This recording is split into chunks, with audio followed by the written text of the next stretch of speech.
हाँ जी प्यारे साथियों, सत श्री अकाल सारिਆਂ ਨੂੰ। ਸਵਾਗਤ ਆ ਅੱਜ ਦੀ CDP ਦੀ ਕਲਾਸ ਦੇ ਵਿੱਚ। ਤੇ ਆਪਾਂ ਇੰਟੈਲੀਜੈਂਸ ਥਿਊਰੀਜ਼ ਕਰਦੇ ਪਏ ਸੀਗੇ ਤੇ ਆਪਾਂ ਹਾਵਰਡ ਗਾਰਡਨਰ ਦੀ ਜਿਹੜੀ ਮਲਟੀਪਲ ਇੰਟੈਲੀਜੈਂਸ ਥਿਊਰੀ ਸੀ ਉਹ ਆਪਾਂ ਕਰ ਲਈ ਸੀ। ਤੇ ਅੱਜ ਦੀ ਵੀਡੀਓ ਦੇ ਵਿੱਚ ਆਪਣੀ ਜਿਹੜੀ ਥਿਊਰੀ ਹੈਗੀ ਆ ਉਹ ਹੈਗੀ ਹੈ ਟਰੈਰਿਕਿਕ ਥਿਊਰੀ ਆਫ ਇੰਟੈਲੀਜੈਂਸ, ਜਿਹੜੀ ਕਿ ਕਿਹਦੀ ਹੈਗੀ ਆ ਰੋਬਰਟ ਸਟਰਨਬਰਗ ਦੀ। ਰੋਬਰਟ ਸਟਰਨਬਰਗ ਉਹੀ ਬੰਦਾ ਵਾ जिन्हें हार्वर्ड गार्डनर की थ्योरी का एनालिसिस किया सी, क्रिटिकल एनालिसिस किया सी। इन्हें ही उहदी थ्योरी की जिहड़ी सी आलोचना की सी ते उस तो बाद इन्हें दिती सी ट्रैरिकिक थ्योरी। ठीक है, तो ये जिहड़ा वा इस इंटैलीजेंस दे विच 3 टाइप्स दसदा वा इंटैलीजेंस दीयां किहड़ियां-किहड़ियां। पहली एनालिटिकल कंपोनेंटल इंटैलीजेंस, दूजी दसदा वा क्रिएटिव जां सिंथैटिक एक्सपैरीमेंटल इंटैलीजेंस। 3 नाम आ दूजी टाइप दे, तीनों ही तुसीं याद रखने आ, क्रिएटिव, सिंथैटिक, एक्सपैरीमेंटल इंटैलीजेंस। ठीक है, तीजी साडी हैगी आ प्रैक्टिकल कंटैक्सचुअल इंटैलीजेंस। ठीक है, जिवें इत्थे मैं एक डायग्राम जी छोटी जी बनाई हुई आ। साडी इंटैलीजेंस दीयां टाइप किहदे अकॉर्डिंग दी रॉबर्ट स्टरनबर्ग दे अनुसार जिहड़ी साडी एनालिटिकल कंपोनेंटल वो हैगी आ यानी कि विश्लेषणात्मक जां घटकी बुद्धि। ਜਿਹੜੀ ਕ੍ਰੀਏਟਿਵ ਐਕਸਪੈਰੀਮੈਂਟਲ ਆ ਹਨਾ, ਜਿਹਨੂੰ ਅਸੀਂ ਸਿੰਥੈਟਿਕ ਵੀ ਕਹਿ ਸਕਦੇ ਆ, ਸਿਰਜਣਾਤਮਕ ਜਾਂ ਰਚਨਾਤਮਕ ਇਹਨੂੰ ਅਸੀਂ ਪੰਜਾਬੀ ਦੇ ਵਿੱਚ ਬੋਲਾਂਗੇ। ਜਿਹੜੀ ਸਾਡੀ ਪ੍ਰੈਕਟੀਕਲ ਕੰਟੈਕਸਚੁਅਲ ਆ ਉਹਨੂੰ ਅਸੀਂ ਕੀ ਕਹਾਂਗੇ, ਵਿਵਹਾਰਿਕ ਬੁੱਧੀ। ਹੁਣ ਇਹਨੂੰ ਆਪਾਂ ਡਿਟੇਲ ਦੇ ਵਿੱਚ ਪੜ੍ਹਦੇ ਆ। ਪਹਿਲੀ ਸਾਡੀ ਹੈਗੀ ਆ ਐਨਾਲਿਟਿਕਲ ਇੰਟੈਲੀਜੈਂਸ। ਇੱਕ ਵਿਅਕਤੀ ਸਮੱਸਿਆ ਨੂੰ ਛੋਟੇ ਹਿੱਸਿਆਂ ਵਿੱਚ ਤੋੜਦਾ ਹੈ, ਇਸ ਨੂੰ ਹੱਲ ਕਰਨ ਦੀ ਕੋਸ਼ਿਸ਼ ਕਰਦਾ ਹੈ। ਇਹ ਵਿਅਕਤੀ ਨੂੰ ਤਰਕਸ਼ੀਲ ਸਮੱਸਿਆਵਾਂ ਹੱਲ ਕਰਨ ਵਿੱਚ ਸਹਾਇਤਾ ਮਿਲਦੀ ਹੈ।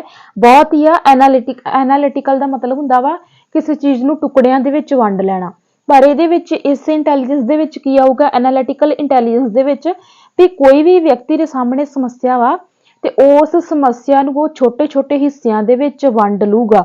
ਹੁਣ ਫੋਰ ਐਗਜ਼ਾਮਪਲ ਮੰਨ ਲਓ ਕੋਈ ਸਕੂਲ ਦਾ ਬੱਚਾ ਵਾ, ਕਿਉਂਕਿ ਆਪਣਾ ਸੰਬੰਧ ਕਿਹਦੇ ਨਾਲ, ਸਕੂਲ ਦੇ ਬੱਚਿਆਂ ਦੇ ਨਾਲ ਆ, ਤੇ ਉਹ ਕੋਈ ਕਾਫੀ ਵੱਡਾ ਸਪੈਲਿੰਗ ਆ ਹਨਾ, ਤੇ ਉਹਦੇ ਟੁਕੜੇ ਕਰਕੇ ਉਹਨੂੰ ਉਹਨਾਂ ਦੇ ਸਪੈਲਿੰਗ ਯਾਦ ਕਰ ਗਿਆ। ਫਿਰ ਉਹਨੇ ਉਹਦਾ ਕਰ ਲੋ, ਕਹਿ ਲਓ ਵੀ ਉਹਨਾਂ ਟੁਕੜਿਆਂ ਨੂੰ ਪਹਿਲਾਂ ਤਾਂ ਉਹਨੇ ਟੁਕੜਿਆਂ ਦੇ ਵਿੱਚ ਵੰਡ ਕੇ ਉਸ ਸਪੈਲਿੰਗ ਨੂੰ ਯਾਦ ਕਰ ਲਿਆ।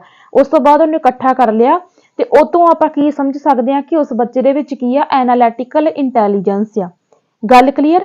ਉਸ ਤੋਂ ਬਾਅਦ ਦੂਜੀ ਸਾਡੀ ਹੈਗੀ ਆ ਕ੍ਰੀਏਟਿਵ ਐਕਸਪੈਰੀਮੈਂਟਲ ਇੰਟੈਲੀਜੈਂਸ। ਇੱਕ ਵਿਅਕਤੀ ਨੂੰ ਨਵੀਨਤਾ, ਨਵੇਂ ਸਿਧਾਂਤਾਂ ਦੀ ਖੋਜ, ਜੀਵਨ ਦੇ ਨਵੇਂ ਨਿਯਮਾਂ ਅਤੇ ਮੌਲਿਕਤਾ ਨੂੰ ਉਤਸ਼ਾਹਿਤ ਕਰਨ ਲਈ, ਪ੍ਰੇਰਿਤ ਕਰਨ ਲਈ ਕੰਮ ਕਰਦਾ ਹੈ। ਮਤਲਬ ਕ੍ਰੀਏਟਿਵ ਤਾਂ ਕੋਈ ਬੰਦਾ ਵੱਖਰਾ ਜਿਹਾ ਕੰਮ ਕਰਦਾ ਹੋਵੇ, ਇੱਕ ਮਤਲਬ ਚੀਜ਼ ਨੂੰ ਬੜਾ ਉਹ ਇੱਕ ਸਿਰਜਣਾਤਮਕ ਤਰੀਕੇ ਦੇ ਨਾਲ ਕਰਦਾ ਵਾ, ਐਕਸਪੈਰੀਮੈਂਟ ਕਰਕੇ ਉਹ ਬੰਦਾ ਕਿਸੇ ਚੀਜ਼ ਨੂੰ ਕਰਦਾ। ਆਪਾਂ ਕਹਿ ਦਿੰਦੇ ਯਾਰ ਕਿੰਨਾ ਕ੍ਰੀਏਟਿਵ ਬੰਦਾ, ਯਾਰ ਇਹ ਕਿੰਨਾ ਕ੍ਰੀਏਟਿਵ ਬੱਚਾ ਹਨਾ। ਉਹ ਮਤਲਬ ਨਵੇਂ ਸਿਧਾਂਤਾਂ ਦੀ ਖੋਜ, ਕਿਸੇ ਕੰਮ ਦੇ ਵਿੱਚ ਨਵੀਨਤਾ ਲੈ ਕੇ ਆਉਣੀ, ਮੌਲਿਕਤਾ ਲੈ ਕੇ ਆਉਣੀ, ਇਹ ਸਾਰਾ ਕੁਝ ਕਿਹਦੇ ਵਿੱਚ ਆਉਂਦਾ ਵਾ, ਕ੍ਰੀਏਟਿਵ ਇੰਟੈਲੀਜੈਂਸ ਦੇ ਵਿੱਚ ਆਉਂਦਾ ਵਾ। ਠੀਕ ਹੈ, ਮੰਨ ਲਓ ਕੋਈ ਬੱਚਾ ਆਪਣੇ ਪੁਰਾਣੇ ਅਰੇਜ਼ਰ, ਸ਼ਾਰਪਨਰ ਹੋ ਗਿਆ, ਜਿਵੇਂ ਪੈਨਸਲ ਨੂੰ ਆਪਾਂ ਸ਼ਾਰਪ ਕਰਦੇ ਆ ਤੇ ਉਹਦਾ ਜਿਹੜਾ ਵੇਸਟ ਮਟੀਰੀਅਲ ਆ ਉਹਦੇ ਤੋਂ ਵੀ ਬੱਚਾ ਕੋਈ ਨਾ ਕੋਈ ਡਰਾਇੰਗ ਮਟੀਰੀਅਲ ਤਿਆਰ ਕਰ ਲੈਂਦਾ, ਤੇ ਆਪਾਂ ਕੀ ਕਵਾਂਗੇ ਕਿ ਬੱਚੇ ਦੇ ਵਿੱਚ ਕ੍ਰੀਏਟਿਵ ਇੰਟੈਲੀਜੈਂਸ ਆ। ਤੇ ਉਹਦੇ ਆਪੋਜ਼ਿਟ ਦੂਜਾ ਬੱਚਾ ਉਹਨੂੰ ਸੁੱਟ ਦੂਗਾ ਡਸਟਬਿਨ ਦੇ ਵਿੱਚ। ਠੀਕ ਹੈ, ਇਹੋ ਜਿਹੀਆਂ ਛੋਟੀਆਂ-ਛੋਟੀਆਂ ਐਗਜ਼ਾਮਪਲਾਂ ਤੁਸੀਂ ਵੀ ਜਿਹੜੀਆਂ ਆਪਣੀ ਡੇਲੀ ਲਾਈਫ ਦੇ ਵਿੱਚੋਂ ਲੈ ਸਕਦੇ ਆ। ਕੁਛ ਵੀ ਔਖਾ ਨਹੀਂ ਹੁੰਦਾ, ਬਸ ਸਮਝਣ ਦੀ ਗੱਲ ਹੁੰਦੀ ਆ। ਸਾਡੀ ਤੀਜੀ ਆ ਜਾਂਦੀ ਆ ਪ੍ਰੈਕਟੀਕਲ ਕੰਟੈਕਸਚੁਅਲ ਇੰਟੈਲੀਜੈਂਸ। ਇਹਦੇ ਵਿੱਚ ਹੁੰਦਾ ਵਾ ਕਿ ਆਪਣੇ ਆਲੇ ਦੁਆਲੇ ਨਾਲ ਸਮਾਯੋਜਨ ਕਰਦੇ ਆ, ਰੋਜ਼ਾਨਾ ਜ਼ਿੰਦਗੀ ਵਿੱਚ ਮਦਦਗਾਰ। ਮਤਲਬ ਕਿ ਪ੍ਰੈਕਟੀਕਲੀ ਕੰਟੈਕਸਚੁਅਲ ਦਾ ਮਤਲਬ ਇਹ ਆ ਵੀ ਆਪਣੀ ਰੋਜ਼ਾਨਾ ਦੀ ਜ਼ਿੰਦਗੀ ਵਿੱਚ ਕੋਈ ਉਦਾਹਰਨਾਂ ਲੈ ਲੈਣੀਆਂ ਹਨਾ, ਕਿਸੇ ਵੱਲ ਦੇਖ ਕੇ ਪ੍ਰੈਕਟੀਕਲੀ ਚੀਜ਼ਾਂ ਨੂੰ ਕਰਕੇ ਸਿੱਖਣਾ, ਉਹ ਸਾਰਾ ਕੁਝ ਇਹਦੇ ਵਿੱਚ ਆ ਜਾਂਦਾ ਹਨਾ। ਇਹ ਕਨਸੈਪਟ ਆਫ IQ, ਬੁੱਧੀ ਲਬਧੀ ਦੀ ਧਾਰਨਾ। ਉਸ ਤੋਂ ਬਾਅਦ ਆ ਜਾਂਦਾ ਵਾ ਸਟਰਨ। ਜਿਹੜਾ ਸਟਰਨ ਸੀਗਾ ਉਹਨੇ 1912 ਦੇ ਵਿੱਚ ਬੁੱਧੀ ਲਬਧੀ ਦੀ ਧਾਰਨਾ ਦਿੱਤੀ। ਇੱਕ ਚੀਜ਼ ਆ, ਇੱਕ ਬੱਚੇ ਟਰਮਨ ਦੇ ਵਿੱਚ ਬਹੁਤ ਜ਼ਿਆਦਾ ਕਨਫਿਊਜ਼ ਹੁੰਦੇ ਤੇ ਇੱਕ ਸਟਰਨ ਦੇ ਵਿੱਚ। ਧਿਆਨ ਦੇ ਵਿੱਚ ਰੱਖਿਓ ਜਦੋਂ ਸਟਰਨ ਦੀ ਗੱਲ ਆਊਗੀ, ਜਿਹੜਾ ਸਟਰਨ ਸੀਗਾ ਇਹਨੇ IQ ਦੀ ਸਿਰਫ ਧਾਰਨਾ ਦਿੱਤੀ ਸੀ, ਪਰ ਜਦੋਂ ਲੂਇਸ ਟਰਮਨ ਦੀ ਗੱਲ ਆ ਜੇ ਤੇ ਉਹਨੇ ਫਾਰਮੂਲਾ ਦਿੱਤਾ ਸੀ IQ ਦਾ। ਗੱਲ ਕਲੀਅਰ। ਦੋਨਾਂ ਬੰਦਿਆਂ ਦੇ ਵਿੱਚ ਫਰਕ ਆ, ਕਿਉਂਕਿ ਮੈਂ ਖੁਦ ਜਦੋਂ ਅੱਜ ਤੋਂ 7-8 ਸਾਲ ਪਹਿਲਾਂ ਦੀ ਜੇਕਰ ਮੈਂ ਗੱਲ ਕਰਾਂ, ਕਿਉਂਕਿ ਮੈਂ 15 ਵਿੱਚ B.Ed ਕੀਤੀ ਸੀਗੀ ਤੇ 16 ਦੇ ਵਿੱਚ ਜਿਹੜਾ ਪੇਪਰ ਹੋਇਆ ਸੀ, 16 ਵਾਲਾ ਪੇਪਰ ਜਿਹੜਾ ਮੈਂ ਦਿੱਤਾ, ਉਹਦੇ ਵਿੱਚ ਇਹ ਕੁਐਸਚਨ ਆਇਆ ਸੀਗਾ, ਆਨਸਰ ਟਰਮਨ ਆਉਣਾ ਸੀ ਪਰ ਮੈਂ ਸਟਰਨ ਲਾ ਕੇ ਆਈ ਸੀ। ਵੇਖੋ ਮਤਲਬ ਮੇਰੇ ਵਰਗਾ ਬੰਦਾ ਵੀ, ਹੁਣ ਮੈਂ ਇਸ ਟਾਈਮ CDP ਪੜ੍ਹਾ ਰਹੀ ਹਾਂ ਤੇ ਮੇਰੇ ਕੋਲੋਂ ਵੀ ਗਲਤ ਹੋ ਗਿਆ ਸੀ, ਤੁਹਾਡੇ ਕੋਲੋਂ ਗਲਤ ਹੋਣਾ ਵੀ ਜਾਇਜ਼ ਆ, ਹੋ ਸਕਦਾ। ਪਰ ਇੱਥੇ ਮੈਂ ਤੁਹਾਨੂੰ ਇਹ ਕਹਿ ਰਹੀ ਵੀ ਤੁਸੀਂ ਖਾਸ ਧਿਆਨ ਫਰਕ, ਕਿਉਂਕਿ ਸੇਮ ਜਿਹਾ ਵਾ, ਕੋਈ ਜ਼ਿਆਦਾ ਫਰਕ ਨਹੀਂ ਆ। ਪਰ ਸਟਰਨ ਨੇ ਕੀ ਦਿੱਤਾ ਸੀ, ਬੁੱਧੀ ਲੱਭਦੀ, ਜਿਹੜਾ ਸਾਡਾ IQ ਆ ਉਹਦੀ ਧਾਰਨਾ ਸਟਰਨ ਨੇ ਦਿੱਤੀ ਸੀ। ਪਰ ਜਿਹੜਾ ਟਰਮਨ ਆ ਉਹਨੇ ਫਾਰਮੂਲਾ ਦਿੱਤਾ ਸੀ IQ ਦਾ, ਠੀਕ ਆ। ਫਾਰਮੂਲਾ ਇਹਨੇ ਕੀ ਦਿੱਤਾ ਸੀ, ਇਹ ਬਾਅਦ ਦੇ ਵਿੱਚ ਗਲਤ ਮੰਨਿਆ ਗਿਆ ਸੀ। ਮਾਨਸਿਕ ਉਮਰ ਤੇ ਬਟਾ CA ਯਾਨੀ ਕਿ ਵਾਸਤਵਿਕ ਉਮਰ, ਸਾਡੀ ਕ੍ਰੋਨੋਲੋਜੀਕਲ ਏਜ ਜਿਹੜੀ ਆ ਇਹ ਦਿੱਤੀ ਸੀ ਇਹਨੇ। ਪਰ ਇਹ ਫਾਰਮੂਲਾ ਅੱਗੇ ਜਾ ਕੇ ਗਲਤ ਹੋ ਗਿਆ ਸੀ, ਕਿਉਂਕਿ ਇਹ ਜਿਹੜਾ ਫਾਰਮੂਲਾ ਦਿੱਤਾ ਗਿਆ, ਇਹ ਫਾਰਮੂਲਾ ਕਿਹਦੇ ਦੁਆਰਾ ਦਿੱਤਾ ਗਿਆ, ਇਹ ਫਾਰਮੂਲਾ ਦਿੱਤਾ ਗਿਆ ਸਟਰਨ ਦੇ ਦੁਆਰਾ। ਕਿਹਨੇ, ਜਿਹਨੇ ਬੁੱਧੀ ਲੱਭਦੀ ਦੀ ਧਾਰਨਾ, ਜਿਹਨੇ IQ ਦੀ ਧਾਰਨਾ ਦਿੱਤੀ। ਪਰ ਜਿਹਨੇ ਫਾਰਮੂਲਾ ਦਿੱਤਾ ਜਿਹੜਾ ਟਰੂ ਮੰਨਿਆ ਗਿਆ ਟਰਮਨ ਦਾ, ਇਸ ਕਰਕੇ ਜ਼ਿਆਦਾ ਟਰਮਨ ਦਾ ਹੀ ਪੁੱਛਿਆ ਜਾਂਦਾ ਹੁੰਦਾ ਵਾ। ਟਰਮਨ ਨੇ ਜਿਹੜਾ ਫਾਰਮੂਲਾ IQ ਦਾ ਦਿੱਤਾ ਸੀ, ਉਹ ਨੇ ਦਿੱਤਾ ਸੀ MA ਗੁਣਾ CA ਮਲਟੀਪਲਾਈ 100, ਠੀਕ ਹੈ। ਸੋ ਇਹ ਵਾਲਾ ਸੀਗਾ ਸਹੀ, ਸਾਡਾ ਜਿਹੜਾ ਆਥੈਂਟਿਕ ਮੰਨਿਆ ਜਾਂਦਾ ਵਾ, ਇਹ ਸਾਡਾ ਹੈਗਾ ਸੀਗਾ ਟਰਮਨ ਦਾ ਫਾਰਮੂਲਾ, ਠੀਕ ਆ। ਇਹ ਸੀਗਾ ਗਲਤ ਸੀਗਾ ਉੱਪਰ ਵਾਲਾ ਜਿਹੜਾ ਕਿ ਸਟਰਨ ਦਾ ਸੀਗਾ, ਇਹ ਫਾਲਸ ਮੰਨਿਆ ਜਾਂਦਾ, ਠੀਕ ਹੈ। ਇਸ ਪੁਆਇੰਟ ਨੂੰ ਧਿਆਨ ਦੇ ਵਿੱਚ ਰੱਖਿਓ। ਉਸ ਤੋਂ ਬਾਅਦ ਹੈਗੀ ਸਾਡੀ ਮੈਂਟਲ, ਆਪਾਂ ਗੱਲ ਕਰਦੇ ਹਾਂ ਕਿ ਸਾਡੀ ਮੈਂਟਲ ਏਜ ਯਾਨੀ ਕਿ ਸਾਡੀ ਮਾਨਸਿਕ ਉਮਰ ਕੀ ਹੁੰਦੀ ਆ। ਮਾਨਸਿਕ ਉਮਰ ਦੀ ਧਾਰਨਾ ਬਿਨੇ ਦੁਆਰਾ ਵਿਕਸਿਤ ਕੀਤੀ ਗਈ ਹੈ। ਮਾਨਸਿਕ ਉਮਰ ਬੱਚਿਆਂ ਦੀ ਟੈਸਟ ਪ੍ਰਾਪਤੀ ਦੇ ਆਧਾਰ ਤੇ ਨਿਰਧਾਰਿਤ ਕੀਤੀ ਜਾਂਦੀ ਹੈ। ਇੱਕ ਪ੍ਰੀਖਣ ਵਿੱਚ ਪ੍ਰਾਪਤ ਕੀਤੇ ਗਏ ਅੰਕ ਮਾਨਸਿਕ ਉਮਰ ਵਜੋਂ ਦਰਸਾਏ ਜਾਂਦੇ ਹਨ। ਹੁਣ ਵੇਖੋ ਕਿ ਪਤਾ ਕੀ ਆ, ਮਾਨਸਿਕ ਉਮਰ ਤੇ ਵਾਸਤਵਿਕ ਉਮਰ ਦੇ ਵਿੱਚ ਫਰਕ ਇਹ ਆ, ਮੰਨ ਲਓ ਕੋਈ 15 ਸਾਲ ਦਾ ਬੱਚਾ ਫੋਰ ਐਗਜ਼ਾਮਪਲ, ਹਨਾ, 15 ਸਾਲ ਦਾ ਬੱਚਾ ਵਾ, ਹਨਾ, ਤੇ ਉਹਦਾ ਦਿਮਾਗ 20 ਸਾਲ ਦੇ ਬੱਚੇ ਜਿੰਨਾ, ਤੇ ਉਸ ਚੀਜ਼ ਨੂੰ ਆਪਾਂ ਕੀ ਕਹਾਂਗਾ ਵੀ ਉਹਦੀ ਮਾਨਸਿਕ ਉਮਰ ਜਿਹੜੀ ਆ 20 ਸਾਲ ਦੇ ਬੱਚੇ ਜਿੰਨੀ ਆ, ਤੇ ਪਰ ਉਹਦੀ ਵਾਸਤਵਿਕ ਉਮਰ 15 ਸਾਲ ਆ। ਇਸੇ ਤਰ੍ਹਾਂ ਇਹਦੇ ਉਲਟ ਆਪਾਂ ਕਹਿ ਸਕਦੇ ਆ ਕਿ ਜੇਕਰ ਆਪਾਂ IQ ਘੱਟ ਦੀ ਗੱਲ ਕਰੀਏ ਕਿ 15 ਸਾਲ ਦਾ ਬੱਚਾ ਵਾ ਤੇ ਪਰ ਉਹਦਾ IQ 10 ਸਾਲ ਦੇ ਬੱਚੇ ਜਿੰਨਾ, ਕਹਿ ਲਓ ਵੀ ਉਹਦੀ ਮੈਂਟਲ ਏਜ ਜਿਹੜੀ ਘੱਟ ਆ ਜਾਂ IQ ਉਹਦਾ ਘੱਟ ਆ, ਉਹ ਹੋ ਜੂਗੀ ਉਹਦੀ ਮਾਨਸਿਕ ਏਜ, ਠੀਕ ਆ। ਸਮਝ ਆ ਗਈ ਨਾ।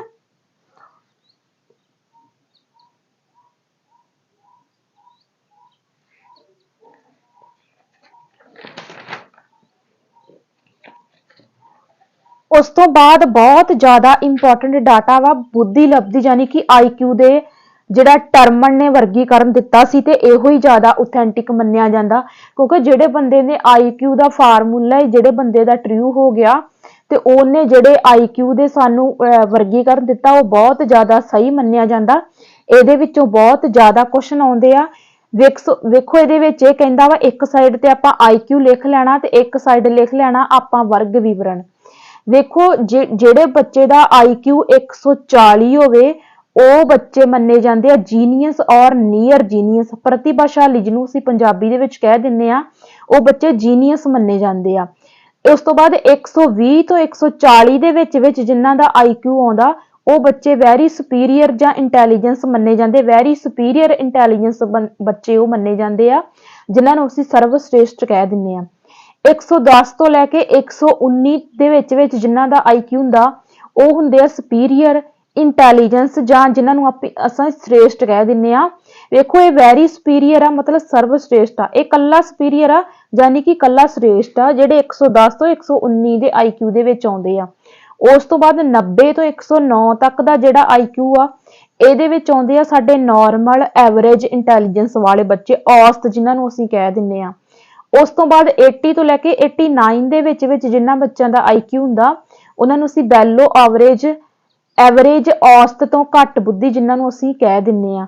ਉਸ ਤੋਂ ਬਾਅਦ 70 ਤੋਂ 79 79 ਤੱਕ ਜਿਹੜੇ ਆਉਂਦੇ IQ ਲੈਵਲ ਦੇ ਵਿੱਚ, ਉਹ ਬੱਚੇ ਹੁੰਦੇ ਆ ਬਾਰਡਰਲਾਈਨ ਡੈਫੀਸ਼ੀਐਂਸੀ ਸੀਮਾ ਤੇ, ਯਾਨੀ ਕਿ ਮੰਦ ਬੁੱਧੀ ਦੀ ਮੂਰਖ ਦੀ ਸੀਮਾ ਤੇ ਹੁੰਦੇ ਆ ਉਹ, ਠੀਕ ਆ। 50 ਤੋਂ ਲੈ ਕੇ 69 ਤੱਕ ਜਿਹੜੇ ਹੁੰਦੇ ਆ, 69 ਤੱਕ ਜਿਨ੍ਹਾਂ ਦਾ IQ ਹੁੰਦਾ, ਉਹ ਬੱਚੇ ਹੁੰਦੇ ਆ ਮੋਰੋਨਸ ਫੀਬਲ ਮਾਈਂਡਡ, ਮਤਲਬ ਇਹ ਕਿ ਮੂਰਖ ਬੱਚੇ ਹੁੰਦੇ ਨੇ, ਉਹ ਜਿਨ੍ਹਾਂ ਦਾ ਮੂਰਖ ਹੁੰਦਾ, ਆਪਾਂ ਕਹਿ ਦਿੰਦੇ ਵੀ ਇਹ ਮੂਰਖ ਆ ਹਨਾ। ਉਸ ਤੋਂ ਬਾਅਦ 25 ਤੋਂ ਲੈ ਕੇ 49 ਤੱਕ ਦਾ ਜਿਹੜਾ IQ ਆ ਉਹ ਹੁੰਦਾ ਵਾ ਐਂਬੀਸੀਅਸ, ਯਾਨੀ ਕਿ ਮੂਡ। ਠੀਕ ਹੈ, ਜਿਹੜੇ 0 ਤੋਂ 24 ਤੱਕ ਆ ਗਏ ਉਹ ਤਾਂ ਬਿਲਕੁਲ ਹੀ ਥੱਲੇ ਡਿੱਗ ਗਏ, ਮਤਲਬ ਉਹ ਜਿਹੜੇ ਆ ਗਏ ਈਡੀਅਟ ਆ ਗਏ, ਮਹਾਮੂਰਖ, ਜਾਂ ਜਿਨ੍ਹਾਂ ਨੂੰ ਅਸੀਂ ਜੜ ਬੁੱਧੀ ਕਹਿ ਦਿੰਨੇ ਆ।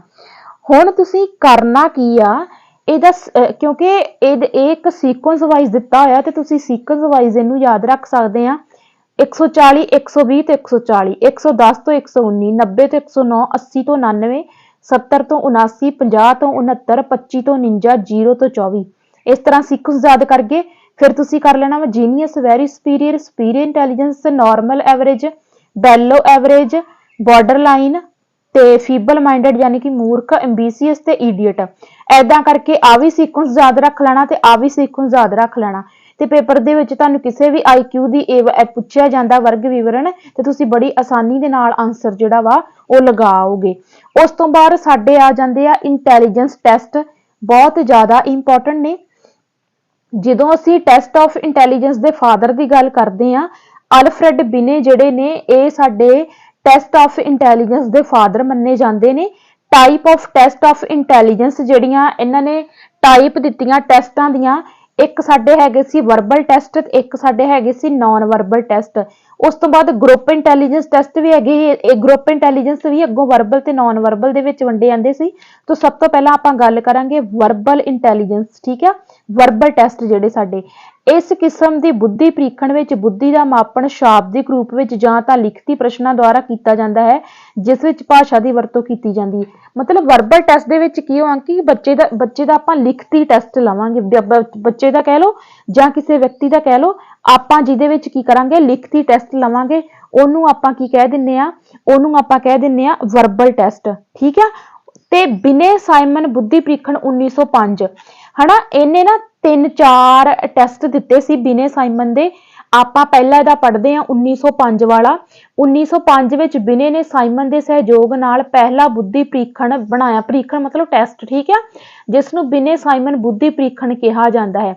3 ਤੋਂ 16 ਸਾਲ ਦੀ ਉਮਰ ਦੇ ਬੱਚਿਆਂ ਦੀ ਬੁੱਧੀ ਦਾ ਮਾਪਣ, ਮਤਲਬ ਕਿ ਜਿਹੜਾ 1905 ਵਿੱਚ ਬਿਨੇ ਸਾਈਮਨ ਨੇ ਟੈਸਟ ਕੀਤਾ ਸੀ, ਉਹ ਇਹਨੇ ਕੀਤਾ ਸੀ 3 ਤੋਂ ਲੈ ਕੇ 16 ਸਾਲ ਤੱਕ ਦੇ ਬੱਚਿਆਂ ਤੇ ਸੌਖੇ ਤੋਂ ਔਖੇ ਦੇ ਕ੍ਰਮ ਵਿੱਚ 30 ਪ੍ਰਸ਼ਨ ਵਰਤੇ ਗਏ, ਠੀਕ ਹੈ। ਹੁਣ ਪੁੱਛਿਆ ਜਾਂਦਾ ਹੁੰਦਾ ਕਿ ਬਿਨੇ ਸਾਈਮਨ ਜਿਹੜਾ 1905 ਵਿੱਚ ਇੰਟੈਲੀਜੈਂਸ ਟੈਸਟ ਲਿਆ, ਵਰਬਲ ਟੈਸਟ, ਇਹ ਵਰਬਲ ਟੈਸਟਾਂ ਦੀਆਂ ਅੱਗੋਂ ਕਿਸਮਾਂ ਆ ਗਈਆਂ, ਕਿਉਂਕਿ ਆਪਾਂ ਪਹਿਲਾਂ ਕੀ ਪੜ੍ਹਦੇ ਪਏ ਆ, ਆਪਾਂ ਕਿਸਮਾਂ ਪੜ੍ਹਦੇ ਪਏ ਆ ਟੈਸਟਾਂ ਦੀਆਂ, ਜਿਹਦੇ ਵਿੱਚ ਪਹਿਲਾ ਸਾਡਾ ਆਉਂਦਾ ਵਰਬਲ ਨੂੰ ਆਪਾਂ ਪੜ੍ਹ ਲਿਆ, ਜਿਹਦੇ ਵਿੱਚ ਲਿਖਤੀ ਟੈਸਟਾਂ ਦੇ ਰਾਹੀਂ ਪ੍ਰੀਖਣ ਕੀਤਾ ਜਾਂਦਾ। ਹੁਣ ਇਹਦੇ ਵਿੱਚ ਬਿਨੇ ਸਾਈਮਨ ਦੇ ਅੱਗੋਂ ਆ ਗਏ ਸਾਡੇ ਲਿਖਤੀ ਟੈਸਟ। ਇਹਨੇ 3 ਤੋਂ ਲੈ ਕੇ 16 ਸਾਲ ਤੱਕ ਦੇ ਬੱਚੇ ਲਏ, ਸੌਖੇ ਤੋਂ ਔਖੇ ਪ੍ਰਸ਼ਨ ਜਿਹੜੇ ਕ੍ਰਮ ਅਨੁਸਾਰ ਇਹਨੇ ਲਏ, 30 ਪ੍ਰਸ਼ਨ ਇਹਨੇ ਵਰਤੇ ਸੀ, ਜਿਹੜਾ 1905 ਦੇ ਵਿੱਚ ਇਹਨੇ ਟੈਸਟ ਲਿਆ। ਉਸ ਤੋਂ ਬਾਅਦ ਬਿਨੇ ਸਾਈਮਨ ਨੇ 1908 ਦੇ ਵਿੱਚ ਜਾ ਕੇ ਟੈਸਟ ਲਿਆ। 1908 ਵਿੱਚ ਬਿਨੇ ਨੇ ਆਪਣੀ ਬੁੱਧੀ ਲਬਧੀ ਪ੍ਰੀਖਣ ਵਿੱਚ ਕਾਫੀ ਤਬਦੀਲੀਆਂ ਕੀਤੀਆਂ। ਇਸ ਟੈਸਟ ਵਿੱਚ 59 ਪ੍ਰਸ਼ਨ, ਯਾਨੀ ਕਿ ਇੱਥੇ 30 ਸੀ, ਇੱਥੇ ਕਿੰਨੇ ਹੋ ਗਏ 59 ਕਰਤੇ। ਇਹ ਵੱਖ-ਵੱਖ ਉਮਰ ਦੇ ਬੱਚਿਆਂ ਦੇ ਸਮੂਹ ਨਾਲ ਸੰਬੰਧਿਤ ਹਨ। ਮਤਲਬ ਇਹਦੇ ਵਿੱਚ ਕੀ ਸੀ, ਜਿਹੜਾ 1905 ਵਿੱਚ ਇਹਨੇ ਟੈਸਟ ਲਿਆ, ਇਹਦੇ ਵਿੱਚ 3 ਤੋਂ ਲੈ ਕੇ 16 ਸਾਲ ਤੱਕ ਦੇ ਸਾਰੇ ਬੱਚੇ ਸੀ ਤੇ 30 ਪ੍ਰਸ਼ਨ ਸੀ। ਪਰ ਇਹਦੇ ਵਿੱਚ ਕੀ ਸੀ 59 ਪ੍ਰਸ਼ਨ ਤੇ ਵੱਖ-ਵੱਖ ਉਮਰ ਦੇ ਬੱਚੇ, ਯਾਨੀ ਕਿ ਇੱਕੋ ਉਮਰ ਦੇ ਬੱਚੇ ਨਹੀਂ ਸੀ, ਵੱਖ-ਵੱਖ ਉਮਰ ਦੇ ਬੱਚਿਆਂ ਦੇ ਟੈਸਟ ਇਹਨੇ ਲਿਆ ਸੀ। ਮਾਨਸਿਕ ਉਮਰ ਸ਼ਬਦ ਦਾ ਪ੍ਰਯੋਗ ਬਿਨੇ ਦੁਆਰਾ ਇਸ ਪ੍ਰੀਖਣ ਵਿੱਚ ਕੀਤਾ ਗਿਆ। ਕਹਿੰਦੇ ਜਿਹੜਾ ਇੱਕ ਮਾਨਸਿਕ ਉਮਰ ਸ਼ਬਦ ਜਿਹੜਾ ਸੀਗਾ, ਇਹਦਾ ਪ੍ਰਯੋਗ ਬਿਨੇ ਸਾਈਮਨ ਨੇ ਜਿਹੜਾ 1908 ਵਿੱਚ ਇਹ ਟੈਸਟ ਲੈਂਦਾ ਵਾ, ਇਹਦੇ ਵਿੱਚ ਇਹ ਪ੍ਰਯੋਗ ਕਰਦਾ। ਸੋ ਬਿਨੇ ਸਾਈਮਨ ਦੇ ਤੁਸੀਂ ਚਾਰੋਂ ਟੈਸਟ ਯਾਦ ਰੱਖਣੇ, 1905 ਵਾਲਾ ਵੀ ਤੇ 8 ਵਾਲਾ ਵੀ, ਠੀਕ ਹੈ। ਉਸ ਤੋਂ ਬਾਅਦ ਕਹਿੰਦੇ ਜਿਹੜਾ ਸਾਡਾ 1908 ਵਾਲਾ ਟੈਸਟ ਆ, ਜਿਹਦੇ ਵਿੱਚ ਵੱਖ-ਵੱਖ ਉਮਰ ਦੇ ਬੱਚੇ ਲੈਂਦਾ, 59 ਪ੍ਰਸ਼ਨ ਲੈਂਦਾ। ਇਸ ਟੈਸਟ ਦਾ ਅੰਗਰੇਜ਼ੀ ਦੇ ਵਿੱਚ ਅਨੁਵਾਦ ਕੀਤਾ ਸੀ 1910 ਦੇ ਵਿੱਚ ਕਿੰਨੇ, ਗੋਡਾਰਡ ਨੇ। ਇਸ ਚੀਜ਼ ਨੂੰ ਵੀ ਧਿਆਨ ਦੇ ਵਿੱਚ ਰੱਖਿਓ। ਉਸ ਤੋਂ ਬਾਅਦ ਬਿਨੇ ਸਾਈਮਨ ਦਾ ਟੈਸਟ ਆਉਂਦਾ ਵਾ 1911 ਦੇ ਵਿੱਚ। 3 ਟੈਸਟ ਦੇ ਬਹੁਤ ਜ਼ਿਆਦਾ ਇੰਪੋਰਟੈਂਟ ਨੇ, 1905, 8 ਤੇ 11 ਤਿੰਨੋਂ ਹੀ। 1911 ਵਾਲਾ ਇਹ 1908 ਦੀ ਬੁੱਧੀ ਲਬਧੀ ਪ੍ਰੀਖਣ ਦੀ ਆਲੋਚਨਾ, ਜਿਹੜਾ 1911 ਵਿੱਚ ਟੈਸਟ ਦਿੱਤਾ ਵਾ, ਇਹਦੇ ਵਿੱਚ 1908 ਵਾਲੇ ਟੈਸਟ ਦੀ ਕੀ ਕੀਤੀ ਗਈ ਸੀ, ਆਲੋਚਨਾ ਕੀਤੀ ਗਈ ਸੀ, ਕਿਉਂਕਿ ਇਹ ਘੱਟ ਉਮਰ ਸਮੂਹਾਂ ਲਈ ਢੁਕਵਾਂ ਸੀ। ਪਰ ਹਾਂ, ਮਤਲਬ ਇਹਦੀ ਆਲੋਚਨਾ ਕਿਉਂ ਹੋਈ, ਜਿਹੜਾ 1908 ਵਾਲਾ ਹੀ ਇਹਦੇ ਵਿੱਚ ਇਹ ਸੀ ਕਿ ਘੱਟ ਉਮਰ ਦੇ ਬੱਚਿਆਂ ਲਈ ਵਧੀਆ ਟੈਸਟ ਸੀਗਾ, ਪਰ ਵੱਡੀ ਉਮਰ ਦੇ ਬੱਚਿਆਂ ਲਈ ਇਹ ਟੈਸਟ ਉਚਿਤ ਨਹੀਂ ਮੰਨਿਆ ਗਿਆ ਸੀਗਾ। ਇਸ ਕਰਕੇ 1911 ਦੇ ਪ੍ਰੀਖਣ ਵਿੱਚ ਕਾਫੀ ਸੁਧਾਰ ਕੀਤੇ ਗਏ ਸੀ, ਯਾਨੀ ਕਿ 1908 ਵਾਲੇ ਟੈਸਟ ਦੀ ਆਲੋਚਨਾ ਕੀਤੀ ਗਈ। ਕਿਹੜੇ ਟੈਸਟ ਦੇ ਵਿੱਚ? ਜਿਹੜਾ 1911 ਵਾਲਾ ਟੈਸਟ ਹੋਇਆ, ਤੇ ਕਾਫੀ ਇਹਦੇ ਵਿੱਚ ਸੁਧਾਰ ਕੀਤੇ ਗਏ ਕਿਉਂਕਿ ਵੱਡੇ ਬੱਚਿਆਂ ਲਈ ਇਹ ਟੈਸਟ ਉਚਿਤ ਨਹੀਂ ਸੀ। ਉਸ ਤੋਂ ਬਾਅਦ ਆ ਜਾਂਦਾ ਵਾ ਸਟੈਨਫੋਰਡ ਬਿਨੇ ਪ੍ਰੀਖਣ 1916। ਇਹ ਕਿਹਨੇ ਦਿੱਤਾ? ਲਿਊਸ ਟਰਮਨ ਅਮਰੀਕਾ ਵਿੱਚ ਸੋਧ ਕੀਤੀ ਸੀ ਇਹਨੇ। 1937 ਵਿੱਚ ਪ੍ਰੋਫੈਸਰ MS ਮੈਰਿਲ ਦੇ ਸਹਿਯੋਗ ਦੇ ਨਾਲ ਸੋਧ ਕੀਤੀ ਸੀ ਇਹਨੇ। ਇਹਨਾਂ ਦੇ ਨਾਮ ਤੁਸੀਂ ਜ਼ਰੂਰ ਯਾਦ ਰੱਖਣੇ ਆ, ਠੀਕ ਹੈ। ਠੀਕ ਹੈ, ਆਪਾਂ ਹੁਣ ਪੜ੍ਹ ਲਈ ਵਰਬਲ ਟੈਸਟ, ਜਿਹੜਾ ਆਪਾਂ ਪੜ੍ਹ ਲਿਆ। ਹੁਣ ਅੱਗੇ ਸਾਡਾ ਆ ਜਾਂਦਾ ਵਾ ਅਸ਼ਾਬਦਿਕ ਨੌਨ ਵਰਬਲ ਟੈਸਟ। ਜਦੋਂ ਅਸੀਂ ਨੌਨ ਵਰਬਲ ਟੈਸਟ ਦੀ ਗੱਲ ਕਰਦੇ, ਇਹਦੇ ਵਿੱਚ ਆ ਜਾਂਦਾ ਮੈਰਿਲ ਪਾਮਰ ਪੈਮਾਨਾ, ਮਿਨੀਸੋਟਾ ਪ੍ਰੀ ਸਕੂਲ ਪੈਮਾਨਾ। ਇਹ ਨਾਮ ਤੁਹਾਨੂੰ ਇਹਦੇ ਵਿੱਚ ਸਮਝਾਉਣ ਵਾਲੀ ਕੋਈ ਚੀਜ਼ ਨਹੀਂ ਹੈਗੀ, ਇਹ ਸਾਡੇ ਟੈਸਟਾਂ ਦੇ ਨਾਮ ਆ, ਇਹ ਤੁਹਾਨੂੰ ਏਦਾਂ ਹੀ ਯਾਦ ਰੱਖਣੇ ਪੈਣੇ ਆ। ਭਾਟੀਆ ਪਰਫਾਰਮੈਂਸ ਪ੍ਰੀਖਣ, ਵੈਂਚਲਸ ਬੈਲਵਿਊ ਇੰਟੈਲੀਜੈਂਸ ਮਾਪਣੀ। ਠੀਕ ਆ, ਵੇਖੋ ਬਹੁਤ ਈਜ਼ੀ ਆ। ਇੰਟੈਲੀਜੈਂਸ ਥਿਊਰੀ ਕੁਝ ਜ਼ਿਆਦਾ ਔਖੀਆਂ ਨਹੀਂ ਗੀਆਂ। ਇੱਕ ਤਾਂ ਤੁਹਾਨੂੰ ਫਾਰਮੂਲਾ ਪਤਾ ਹੋਣਾ ਚਾਹੀਦਾ ਕਿ ਫਾਰਮੂਲਾ ਕਿਹਨੇ ਦਿੱਤਾ ਸੀ ਜਿਹੜਾ ਸਹੀ ਮੰਨਿਆ ਜਾਂਦਾ। ਉਸ ਤੋਂ ਬਾਅਦ ਟਰਮਨ ਨੇ ਜਿਹੜਾ IQ ਦੇ ਵਰਗੀਕਰਨ ਦਿੱਤਾ ਉਹ ਯਾਦ ਹੋਣਾ ਚਾਹੀਦਾ। ਵਰਬਲ ਤੇ ਨਾਨ ਵਰਬਲ ਦੋ ਤਰ੍ਹਾਂ ਦੇ ਸਾਡੇ ਟੈਸਟ ਆ। ਵਰਬਲ ਦੇ ਵਿੱਚ ਬਿਨੇ ਸਾਈਮਨ ਦਾ 1905 ਵਾਲਾ ਟੈਸਟ, 8 ਵਾਲਾ ਟੈਸਟ, 11 ਵਾਲਾ ਟੈਸਟ, ਹਨਾ। ਤੇ ਉਸ ਤੋਂ ਬਾਅਦ ਅਸੀਂ ਪਹੁੰਚ ਗਏ ਨਾਨ ਵਰਬਲ ਤੇ। ਕੁਝ ਔਖਾ ਹੈਗਾ? ਨਹੀਂ, ਕੁਝ ਵੀ ਔਖਾ ਨਹੀਂ ਹੁੰਦਾ, ਠੀਕ ਆ। ਕਿਉਂਕਿ ਸਮਝਾਉਣ ਵਾਲਾ ਚਾਹੇ ਕੋਈ ਟੀਚਰ ਆ, ਕੋਈ ਵੀ ਚਾਹੀਦਾ ਏਦਾਂ ਵਾ ਕਿ ਆਪਾਂ ਅਗਲੇ ਨੂੰ ਕੰਪਲਿਕੇਟਡ ਕਰਕੇ ਨਾ ਦੱਸੋ। ਜਿੰਨਾ ਮੈਂ ਕੋਸ਼ਿਸ਼ ਕਰਦੀ ਹੁੰਦੀ ਆ ਕਿ ਮੈਂ ਜਿੰਨਾ ਈਜ਼ੀ ਸ਼ਬਦਾਂ ਦੇ ਵਿੱਚ ਸਮਝਾ ਸਕਾਂ ਉਨਾ ਹੀ ਤੁਹਾਨੂੰ ਸਮਝਾਵਾਂ, ਠੀਕ ਹੈ। ਸਾਡਾ ਜਿਹੜਾ ਨੌਨ ਵਰਬਲ ਟੈਸਟ ਆ ਜਾਂਦਾ ਵਾ, ਇਹ ਹੈਗਾ ਵਾ ਮੈਰਿਲ ਪਾਮਰ ਪੈਮਾਨਾ, ਮਿਨੀਸੋਟਾ ਪ੍ਰੀ ਸਕੂਲ ਪੈਮਾਨਾ, ਭਾਟੀਆ ਪਰਫਾਰਮੈਂਸ ਪ੍ਰੀਖਣ, ਵੈਂਚਲਸ ਬੈਲਵਿਊ ਇੰਟੈਲੀਜੈਂਸ ਮਾਪਣੀ। ਠੀਕ ਹੈ, ਹੁਣ ਇਹਦੇ ਵਿੱਚ ਨੌਨ ਵਰਬਲ ਦੇ ਵਿੱਚ ਇੱਕ ਆ ਗਿਆ ਸਾਡਾ ਸਮੂਹਿਕ ਬੁੱਧੀ ਪ੍ਰੀਖਣ, ਹਨਾ। ਸ਼ਾਬਦਿਕ ਸਮੂਹੀ ਬੁੱਧੀ ਪ੍ਰੀਖਣ, ਅਸ਼ਾਬਦਿਕ ਸਮੂਹਿਕ ਬੁੱਧੀ ਪ੍ਰੀਖਣ। ਜਿਹੜਾ ਸਾਡਾ ਸਮੂਹਿਕ ਬੁੱਧੀ ਪ੍ਰੀਖਣ ਆ, ਇਹ ਵੀ ਅੱਗੋਂ ਦੋ ਟੈਸਟਾਂ ਦੇ ਵਿੱਚ ਵੰਡਿਆ ਗਿਆ, ਉਹੀ ਵਰਬਲ ਤੇ ਨੌਨ ਵਰਬਲ। ਠੀਕ ਹੈ, ਵਰਬਲ ਕਿਹੜਾ? ਆਰਮੀ ਅਲਫਾ ਪ੍ਰੀਖਣ ਤੇ ਆਰਮੀ ਬੀਟਾ। ਬਸ ਤੁਸੀਂ ਇਹਦੇ ਵਿੱਚ ਯਾਦ ਕਿਹੜੀ ਚੀਜ਼ ਰੱਖਣੀ ਆ? ਜੇਕਰ ਆਰਮੀ ਅਲਫਾ ਟੈਸਟ ਪੁੱਛਿਆ ਗਿਆ ਤੇ ਇਹ ਵਰਬਲ ਆ, ਜੇਕਰ ਆਰਮੀ ਬੀਟਾ ਪੁੱਛਿਆ ਗਿਆ ਤੇ ਇਹ ਨੌਨ ਵਰਬਲ ਆ। ਇਹ ਰਿਵੇਨ ਦਾ ਪ੍ਰਗਤੀਸ਼ੀਲ ਮੈਟ੍ਰਿਕਸ ਸੀਗਾ, ਠੀਕ ਆ। ਤੇ ਇਹ ਜਿਹੜਾ ਹੈਗਾ ਸੀਗਾ ਆਰਮੀ ਵਾਲਿਆਂ ਤੇ ਜ਼ਿਆਦਾ ਹੈਗਾ ਸੀਗਾ ਰਿਲੇਟਡ। ਬਸ ਤੁਸੀਂ ਯਾਦ ਕੀ ਰੱਖਣਾ? ਜੇਕਰ ਸਮੂਹਿਕ ਬੁੱਧੀ ਪ੍ਰੀਖਣ ਦੇ ਵਿੱਚ ਵਰਬਲ ਪੁੱਛਿਆ, ਆਰਮੀ ਅਲਫਾ ਟੈਸਟ ਪੁੱਛਿਆ, ਆਰਮੀ ਅਲਫਾ ਵਰਬਲ ਆ, ਆਰਮੀ ਬੀਟਾ ਕੀ ਆ? ਇਹ ਨੌਨ ਵਰਬਲ ਆ। ਇਸ ਚੀਜ਼ ਨੂੰ ਧਿਆਨ ਦੇ ਵਿੱਚ ਰੱਖਿਓ, ਠੀਕ ਹੈ। ਉਸ ਤੋਂ ਬਾਅਦ ਕਹਿੰਦੇ Cattell culture free test, R B Cattell Chicago non verbal test. ਮਤਲਬ ਆਰਬੀ ਕੈਟਲ ਨੇ ਇੱਕ ਟੈਸਟ ਕੀਤਾ ਸੀਗਾ ਚਿਕਾਗੋ ਤੇ ਨੌਨ ਵਰਬਲ ਟੈਸਟ ਸੀਗਾ ਇਹ। ਉਸ ਤੋਂ ਬਾਅਦ ਸਾਡੇ ਆ ਜਾਂਦੇ ਆ ਫੰਕਸ਼ਨਲ ਟੈਸਟਿੰਗ ਆ ਜਾਂਦੀ ਆ, ਕਿਰਿਆਤਮਕ ਪ੍ਰੀਖਣ। ਇਹ ਵੀ ਬਹੁਤ ਆਸਾਨ ਆ। ਵੇਖੋ, ਵਿਅਕਤੀਗਤ ਬੁੱਧੀ ਪ੍ਰੀਖਣ, ਸਮੂਹਿਕ ਬੁੱਧੀ ਪ੍ਰੀਖਣ ਪ੍ਰਕਾਰ ਦੇ ਪ੍ਰੀਖਣ ਸਿਰਫ ਪੜ੍ਹੇ ਲਿਖੇ ਵਿਅਕਤੀਆਂ ਦੀ ਬੁੱਧੀ ਜਾਂਚ ਲਈ ਵਰਤੇ ਜਾਂਦੇ ਆ। ਕਹਿੰਦੇ ਵੀ ਜਿਹੜੇ ਆਪਣੇ ਇੰਡੀਵਿਜੂਅਲ ਇੰਟੈਲੀਜੈਂਸ ਟੈਸਟ ਹੋ ਗਏ, ਗਰੁੱਪ ਇੰਟੈਲੀਜੈਂਸ ਟੈਸਟ ਹੋ ਗਏ, ਕਹਿੰਦੇ ਇਹ ਜ਼ਿਆਦਾਤਰ ਪੜ੍ਹੇ ਲਿਖੇ ਲੋਕਾਂ ਲਈ ਹੀ ਵਰਤੇ ਜਾਂਦੇ ਸੀ, ਪਰ ਉਹਨਾਂ ਲੋਕਾਂ ਦੀ ਬੁੱਧੀ ਪਰਖ ਦਾ ਕੋਈ ਪ੍ਰਬੰਧ ਨਹੀਂ ਜੋ ਭਾਸ਼ਾ ਦਾ ਪ੍ਰਯੋਗ ਹੀ ਨਹੀਂ ਕਰ ਸਕਦੇ। ਮੰਨ ਲਓ ਬੱਚੇ ਗੂੰਗੇ ਨੇ, ਬੋਲੇ ਨੇ, ਅੰਨੇ ਨੇ, ਜਾਂ ਕੋਈ ਅਨਪੜ੍ਹ ਵਿਅਕਤੀ ਆ, ਉਹਦੇ ਤੇ ਫਿਰ ਆਪਾਂ ਇਹ ਟੈਸਟ ਨਹੀਂ ਨਾ ਲਾਗੂ ਕਰ ਸਕਦੇ। ਇਹ ਚੀਜ਼ ਆ, ਠੀਕ ਹੈ। ਉਸ ਤੋਂ ਬਾਅਦ ਸਾਡੇ ਉਹ ਟੈਸਟ ਆ ਜਾਂਦੇ ਨੇ ਜਿਹੜੇ ਸਾਡੇ ਭਾਰਤ ਦੇ ਵਿੱਚ ਡਿਵੈਲਪ ਹੋਏ। Test of intelligence developed in India ਬਹੁਤ ਜ਼ਿਆਦਾ ਇੰਪੋਰਟੈਂਟ ਨੇ, ਜਿਹੜੇ ਸਾਡੇ ਭਾਰਤ ਦੇ ਵਿੱਚ ਡਿਵੈਲਪ ਹੋਏ। ਸਭ ਤੋਂ ਪਹਿਲਾਂ ਹੈਗਾ ਵਾ ਡਾਕਟਰ CS ਰਾਈਸ ਦਾ 1922 ਵਿੱਚ ਹਿੰਦੁਸਤਾਨੀ ਬਿਨੇ ਕਾਰਜਸ਼ੀਲਤਾ ਪੋਆਇੰਟ ਸਕੇਲ, ਨਾਮ ਯਾਦ ਰੱਖਿਓ, ਠੀਕ ਆ। ਉਸ ਤੋਂ ਬਾਅਦ ਡਾਕਟਰ ਜਲੋਟਾ ਦਾ 1951 ਈਸਵੀ ਵਿੱਚ ਸਮੂਹਿਕ ਬੁੱਧੀ ਪ੍ਰੀਖਣ ਬਣਾਇਆ ਗਿਆ। ਭਾਟੀਆ ਬੈਟਰੀ ਪਰਫਾਰਮੈਂਸ ਟੈਸਟ 1953 ਦਾ ਕੀਤਾ ਗਿਆ। ਇਹ ਉਹ ਟੈਸਟਾਂ ਦੇ ਨਾਮ ਨੇ ਜਿਹੜੇ ਸਾਡੇ ਭਾਰਤ ਦੇ ਵਿੱਚ ਡਿਵੈਲਪ ਹੋਏ। Doctor CS rice, doctor Jalota ਤੇ ਭਾਟੀਆ ਦਾ ਨਾਮ ਤੁਸੀਂ ਯਾਦ ਰੱਖਿਓ। ਉਸ ਤੋਂ ਬਾਅਦ ਸਾਡੀ ਇਮੋਸ਼ਨਲ ਇੰਟੈਲੀਜੈਂਸ ਆ ਜਾਂਦੀ, ਬਹੁਤ ਜ਼ਿਆਦਾ ਇੰਪੋਰਟੈਂਟ ਆ। ਵੇਖੋ, also non as heart of intelligence, मतलब ਇਹ ਕਿ ਇਮੋਸ਼ਨਲ ਇੰਟੈਲੀਜੈਂਸ ਨੂੰ ਅਸੀਂ ਹਾਰਟ ਆਫ ਇੰਟੈਲੀਜੈਂਸ ਵੀ ਦੇ ਨਾਮ ਨਾਲ ਵੀ ਜਾਣਦੇ ਆ। ਇਹ ਦੋਨੇ ਤਰ੍ਹਾਂ ਦੇ ਨਾਲ ਇਹਦਾ ਨਾਮ ਯਾਦ ਰੱਖਣਾ। ਕਹਿੰਦੇ ਭਾਵਨਾਤਮਕ ਬੁੱਧੀ ਇੱਕ ਵਿਅਕਤੀ ਦੀਆਂ ਆਪਣੀਆਂ ਭਾਵਨਾਵਾਂ ਜਾਂ ਸੰਵੇਗਾਂ ਨੂੰ ਸਮਝਣ, ਪ੍ਰਗਟਾਉਣ ਅਤੇ ਨਿਯੰਤਰਣ ਕਰਨ ਦੀ ਯੋਗਤਾ ਹੈ। ਸਭ ਤੋਂ ਪਹਿਲਾਂ ਦੱਸਣ ਵਾਲੇ ਵਿਅਕਤੀ ਕੌਣ ਸੀਗੇ? ਜੌਨ ਮੇਅਰ ਤੇ ਪੀਟਰ ਸਲੋਵੀ। ਜੌਨ ਮੇਅਰ ਤੇ ਪੀਟਰ ਸਲੋਵੀ ਸੀ। ਇਹਨਾਂ ਨੇ 1990 ਵਿੱਚ ਕੀ ਦੱਸਿਆ ਸੀਗਾ? ਇਹਨਾਂ ਨੇ ਕਿਹਾ ਸੀ ਕਿ ਜਿਹੜਾ ਬੰਦਾ ਆਪਣੀਆਂ ਭਾਵਨਾਵਾਂ ਤੇ ਵਧੀਆ ਕੰਟਰੋਲ ਕਰ ਲੈਂਦਾ, ਆਪਣੇ ਸੰਵੇਗਾਂ ਤੇ ਵਧੀਆ ਕੰਟਰੋਲ ਕਰ ਲੈਂਦਾ, ਦੈਟ ਮੀਨਸ ਵੀ ਉਹਦੇ ਵਿੱਚ ਇਮੋਸ਼ਨਲ ਇੰਟੈਲੀਜੈਂਸ ਆ। ਮੰਨ ਲਓ ਮੈਂ ਆਪਣੀ ਹੀ ਐਗਜ਼ਾਮਪਲ ਲੈ ਲੈਂਦੀ, ਆਪਣੀ ਐਗਜ਼ਾਮਪਲ ਲੈ ਲੈਂਦੀ ਆ। ਮੰਨ ਲਓ ਮੈਂ ਕਿੰਨੀ ਵੀ ਦੁਖੀ ਆ ਜਾਂ ਮੈਂ ਕਿੰਨੀ ਵੀ ਤਕਲੀਫ ਦੇ ਵਿੱਚ ਆ ਤੇ ਮੈਂ ਕੈਮਰੇ ਮੂਹਰੇ ਆ ਰਹੀ ਆ। ਮੈਂ ਕੈਮਰੇ ਮੂਹਰੇ ਇੰਨਾ ਕੁ ਜ਼ਿਆਦਾ ਸਮਾਈਲੀ ਫੇਸ ਲੈ ਕੇ ਆ ਰਹੀ ਆ ਕਿ ਮੈਨੂੰ ਦੇਖ ਕੇ ਕੋਈ ਕਹਿ ਨਹੀਂ ਸਕਦਾ ਵੀ ਮੈਂ ਅੰਦਰੋਂ ਦੁਖੀ ਆ ਜਾਂ ਮੈਂ ਦਰਦ 'ਚ ਆ ਜਾਂ ਮੈਂ ਤਕਲੀਫ 'ਚ ਆ।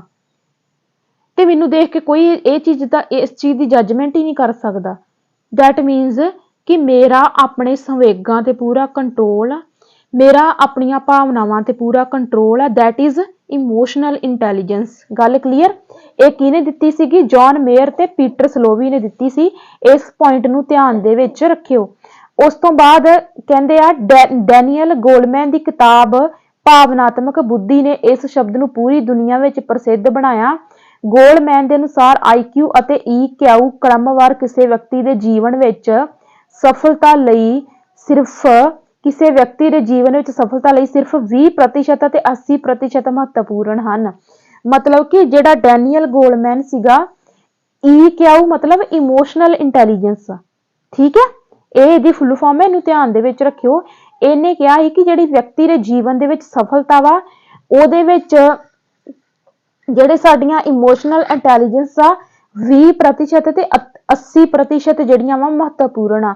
ਉਸ ਤੋਂ ਬਾਅਦ ਇਹ ਕੁਝ ਐਲੀਮੈਂਟ ਦੱਸਦਾ ਵਾ ਸਾਨੂੰ। ਕੌਣ? Daniel Goleman. Elements of emotional intelligence ਕਿਹੜੇ ਸਾਨੂੰ ਐਲੀਮੈਂਟ ਦੱਸਦਾ ਵਾ? ਇੱਕ ਤਾਂ ਇਹ ਸਾਨੂੰ ਦੱਸਦਾ ਵਾ ਇੰਟਰਪਰਸਨਲ ਇੰਟੈਲੀਜੈਂਸ, ਇੰਟਰਾ, ਤੇ ਇੱਕ ਤਾਂ ਸਾਨੂੰ ਦੱਸਦਾ ਵਾ ਇੰਟਰਪਰਸਨਲ। ਇੰਟਰਾਪਰਸਨਲ ਦੇ ਵਿੱਚ ਇਹ ਕਹਿੰਦਾ ਵਾ ਸਵੈ ਜਾਗਰੂਕਤਾ ਮਤਲਬ ਸੈਲਫ ਅਵੇਅਰਨੈਸ, ਸਵੈ ਨਿਯਮਨ ਮਤਲਬ ਮੈਨੇਜ ਯੂਅਰ ਸੈਲਫ, ਅਸੀਂ ਆਪਣੇ ਆਪ ਨੂੰ ਕਿੰਨਾ ਕੁ ਵਧੀਆ ਤਰੀਕੇ ਨਾਲ ਮੈਨੇਜ ਕਰ ਸਕਦੇ ਹਾਂ।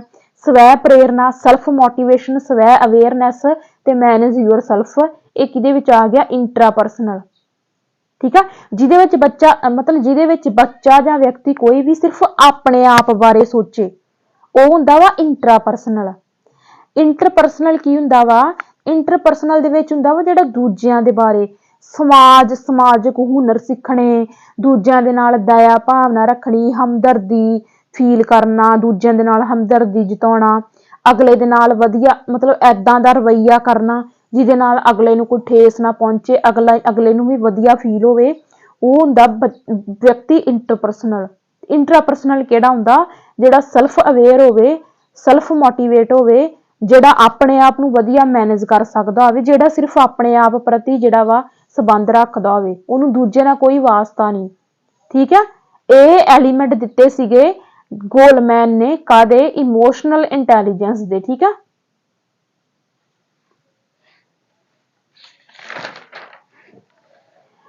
ਉਸ ਤੋਂ ਬਾਅਦ ਜਿਹੜਾ ਸਾਡਾ ਅਗਲਾ ਆ ਜਾਂਦਾ ਵਾ, ਅਗਲੇ ਥੋੜਾ ਬਸ ਸਾਡੀ ਥਿਊਰੀ ਕੰਪਲੀਟ ਹੋ ਗਈ।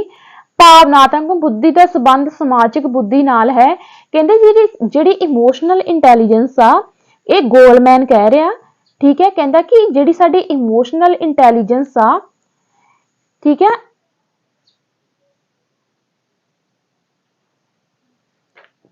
ਉਹਦਾ ਸੰਬੰਧ ਇਹ ਕਿਹਦੇ ਨਾਲ ਕਹਿੰਦਾ ਵਾ ਸੋਸ਼ਲ ਇੰਟੈਲੀਜੈਂਸ ਦੇ ਨਾਲ ਇਹਦਾ ਸੰਬੰਧ ਆ। ਕਹਿੰਦਾ ਭਾਵਨਾਤਮਕ ਬੁੱਧੀ ਦਾ ਸੰਬੰਧ ਹਾਵਰਡ ਗਾਰਡਨਰ ਦੁਆਰਾ ਵਰਣਨ ਕੀਤੇ ਗਏ ਅੰਤਰ ਵਿਅਕਤੀਗਤ ਅਤੇ ਅੰਤਰਾ ਵਿਅਕਤੀਗਤ ਬੁੱਧੀ ਨਾਲ ਵੀ ਹੈ। ਹੁਣ ਵੇਖੋ, ਜਿਹੜਾ ਆਪਾਂ ਇੰਟਰਪਰਸਨਲ ਤੇ ਇੰਟਰਾਪਰਸਨਲ ਸ਼ਬਦ ਦੋ ਪੜ੍ਹੇ, ਆਪਾਂ ਕਿਹਦੀ ਥਿਊਰੀ ਦੇ ਵਿੱਚ ਪੜ੍ਹੇ ਸੀ? ਆਪਾਂ ਪੜ੍ਹੇ ਸੀ ਹਾਵਰਡ ਗਾਰਡਨਰ ਦੀ ਮਲਟੀਪਲ ਇੰਟੈਲੀਜੈਂਸ ਥਿਊਰੀ ਦੇ ਨਾਲ। ਪਰ ਇੱਥੇ ਜਿਹੜਾ ਡੈਨੀਅਲ ਆ, ਉਹ ਕੀ ਕਹਿ ਰਿਹਾ ਕਿ ਇਮੋਸ਼ਨਲ ਇੰਟੈਲੀਜੈਂਸ ਦਾ ਸੰਬੰਧ ਸੋਸ਼ਲ ਇੰਟੈਲੀਜੈਂਸ ਦੇ ਨਾਲ ਆ। ਤੇ ਇਹਦੇ ਵਿੱਚ ਇਹ ਕਹਿੰਦਾ ਕਿ ਜਿਹੜਾ ਇੰਟਰਪਰਸਨਲ ਤੇ ਇੰਟਰਾਪਰਸਨਲ ਆ, ਉਹਦਾ ਸੰਬੰਧ ਹਾਵਰਡ ਗਾਰਡਨਰ ਦੀ ਥਿਊਰੀ ਦੇ ਨਾਲ ਵੀ ਹੈਗਾ। ਉਸ ਤੋਂ ਬਾਅਦ ਸਾਡੇ ਆ ਜਾਂਦੇ ਭਾਵਨਾਤਮਕ ਬੁੱਧੀ ਨੂੰ ਪ੍ਰਭਾਵਿਤ ਕਰਨ ਵਾਲੇ ਤੱਤ, ਵੀ ਜਿਹੜੀ ਸਾਡੀ ਇਮੋਸ਼ਨਲ ਇੰਟੈਲੀਜੈਂਸ ਆ ਉਹਨੂੰ ਕਿਹੜੇ-ਕਿਹੜੇ ਕਾਰਨ, ਕਿਹੜੇ-ਕਿਹੜੇ ਤੱਤ ਪ੍ਰਭਾਵਿਤ ਕਰਦੇ ਆ। ਪ੍ਰੇਰਨਾ, ਮੋਟੀਵੇਸ਼ਨ ਕਰਦੀ ਆ, ਹਨਾ। ਸਵੈ ਜਾਗਰੂਕਤਾ, ਸੈਲਫ ਅਵੇਅਰਨੈਸ ਜਿਹਨੂੰ ਅਸੀਂ ਕਹਿ ਦਿੰਦੇ ਆ। ਸਹਿਯੋਗ, ਸੰਵੇਗਾਂ ਦਾ ਉਚਿਤ ਪ੍ਰਗਟਾਵਾ, ਮਤਲਬ ਅਸੀਂ ਆਪਣੇ ਇਮੋਸ਼ਨ ਦਾ ਕਿਵੇਂ ਪ੍ਰਗਟਾਵਾ ਕਰਦੇ ਆ। ਮਨੋਦਸ਼ਾ ਨੂੰ ਨਿਯੰਤਰਣ ਕਰਨ ਦੀ ਯੋਗਤਾ, ਸਾਡੀ ਜੋ ਵੀ ਹਾਲਤ ਆ ਉਹਨੂੰ ਅਸੀਂ ਕਿੱਦਾਂ ਕੰਟਰੋਲ ਦੇ ਵਿੱਚ ਲੈ ਕੇ ਆਉਨੇ ਆ। ਵਾਤਾਵਰਣ ਦੀਆਂ ਸਥਿਤੀਆਂ ਲਈ ਢੁਕਵੀਆਂ ਕਾਰਵਾਈਆਂ, ਮਤਲਬ ਕਿ ਜਿੱਦਾਂ ਦਾ ਇਨਵਾਇਰਮੈਂਟ ਆ ਉਵੇਂ ਦੀਆਂ ਇਨਵਾਇਰਮੈਂਟ ਦੀਆਂ ਸਥਿਤੀਆਂ ਦੇ ਅਨੁਸਾਰ ਆਪਣੇ ਆਪ ਨੂੰ ਢਾਲ ਲੈਣਾ। ਕਿਸੇ ਦੇ ਨਾਲ ਹਮਦਰਦੀ, ਕਿਸੇ ਦੀ ਅਗਵਾਈ ਕਰਨਾ। ਇਹ ਜਿਹੜੇ 7 ਤੋਂ 8 ਪੁਆਇੰਟ ਨੇ, ਇਹ ਨੇ ਸਾਡੀ ਇਮੋਸ਼ਨਲ ਇੰਟੈਲੀਜੈਂਸ ਦੇ ਤੱਤ, ਠੀਕ ਹੈ। ਤੇ ਇਹਦੇ ਨਾਲ ਹੀ ਸਾਡੀ ਇੰਟੈਲੀਜੈਂਸ ਹੁੰਦੀ ਆ ਕੰਪਲੀਟ। ਤੇ ਤੁਸੀਂ ਮੈਨੂੰ ਕਮੈਂਟ ਕਰਕੇ ਦੱਸਣਾ ਵੀ ਤੁਹਾਨੂੰ ਇਹ ਨੋਟਸ ਕਿਵੇਂ ਲੱਗਦੇ ਨੇ, ਤੇ ਤੁਹਾਨੂੰ ਮੇਰੇ ਸਮਝਾਉਣ ਦਾ ਤਰੀਕਾ, ਤੇ ਤੁਹਾਨੂੰ ਇੰਟੈਲੀਜੈਂਸ ਥਿਊਰੀ ਕਿਵੇਂ ਵਧੀਆ ਤਰੀਕੇ ਨਾਲ ਸਮਝ ਆਈਆਂ ਜਾਂ ਨਹੀਂ ਆਈਆਂ। ਸੋ ਕਿਹਨੇ ਫਾਰਮੂਲਾ ਦਿੱਤਾ, ਕਿਹਦਾ ਸਹੀ ਮੰਨਿਆ ਗਿਆ, ਕਿਹਦਾ ਗਲਤ ਮੰਨਿਆ ਗਿਆ। ਟਰਮਨ ਨੇ ਜਿਹੜੇ IQ ਦੇ ਲੈਵਲ ਦਿੱਤੇ, IQ ਦੇ ਜਿਹੜੇ ਉਹਨਾਂ ਵਰਗੀਕਰਨ ਦਿੱਤਾ, ਉਹ ਪਤਾ ਹੋਣਾ ਚਾਹੀਦਾ ਵਾ। ਸੋ ਅੱਜ ਵਾਲੀ ਕਲਾਸ ਬਹੁਤ ਜ਼ਿਆਦਾ ਇੰਪੋਰਟੈਂਟ ਸੀ, ਕਿਉਂਕਿ ਇਹਦੇ ਵਿੱਚੋਂ ਇੱਕ ਅੱਧਾ ਕੁਐਸਚਨ ਸਾਨੂੰ ਆਉਣਾ ਹੀ ਆਉਣਾ। ਇੰਟੈਲੀਜੈਂਸ ਥਿਊਰੀ ਦੇ ਵਿੱਚੋਂ ਇੱਕ ਅੱਧਾ ਕੀ 2 ਤੋਂ 3 ਕੁਐਸਚਨ ਆ ਸਕਦੇ ਆ, ਠੀਕ ਆ। ਤੇ ਕਲਾਸ ਨੂੰ ਲਾਈਕ ਜ਼ਰੂਰ ਕਰਨਾ, ਕਿਉਂਕਿ ਮੇਰੀ ਮਿਹਨਤ ਲੱਗਦੀ ਆ ਇਹਨਾਂ ਨੋਟਸ ਨੂੰ ਤਿਆਰ ਕਰਨ ਤੇ, ਠੀਕ ਆ। ਤੇ ਤੁਸੀਂ ਜ਼ਰੂਰ ਐਪਰੀਸ਼ੀਏਟ ਕਰਿਆ ਕਰੋ, ਲਾਈਕ ਕਰਕੇ ਵੱਧ ਤੋਂ ਵੱਧ ਲਾਈਕ ਕਰਦਿਆ ਕਰੋ, ਕਿਉਂਕਿ ਹੁਣ ਸਾਰੇ ਬੱਚੇ ਹੀ PSTET ਦੀ ਤਿਆਰੀ ਕਰ ਰਹੇ ਹਨਾ।